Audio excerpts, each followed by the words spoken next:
मोहतरम नाज़रीन, गुज़श्ता रोज़ social media पर एक निजी पार्टी में डांस की वीडियो वायरल होने के बाद बख्तावर भुट्टो ज़रदारी ने इन वीडियोज़ के बारे में अपनी वजाहत पेश कर दी है।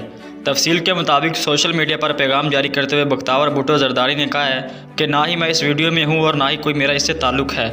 मेरे दावतनामे पर 27 तारीख दर्ज है, जबकि वीडियो पर गौर करें तो हमारा ख़ानदान का कोई फ़र्द इस वीडियो में मौजूद नहीं है। याद रहा कि गुज़श्ता रोज़ समाजी राब्ते की वेबसाइट पर कुछ वीडियोज़ वायरल हुई थी जिनमें दावा किया जा रहा था कि ये वीडियो बिलावल लॉस की है और इन वीडियोज़ में बख्तावर भुट्टो ज़रदारी की मंगनी तकरीबात के दौरान इनके दोस्तों ने हल्ला गुल्ला किया है। इस डांस वीडियो के बाद बख्तावर को इसकी न सिर्फ वजाहत करनी पड़ी बल्कि उन्होंने सख्ती से तरदीद भी कर दी है। वाज़ेह है कि बख्तावर भुट्टो की मंगनी बिजनेसमैन यूनुस चौधरी के साहबजादे महमूद के साथ होगी और ये तकरीब कल कराची में होगी, जिसमें कई अहम शख्सियात को दावतनामे जारी कर दिए गए हैं। सोशल मीडिया पर बख्तावर भुट्टो कार्ड भी खास तवज्जो का बायस बना रहा है। इसके साथ साथ इस तकरीब में शिरकत करने वाली अहम 3 शख्सियात को आलमी वबा का टेस्ट करवाने और इसकी नेगेटिव रिपोर्ट ईमेल करने का भी कहा गया है।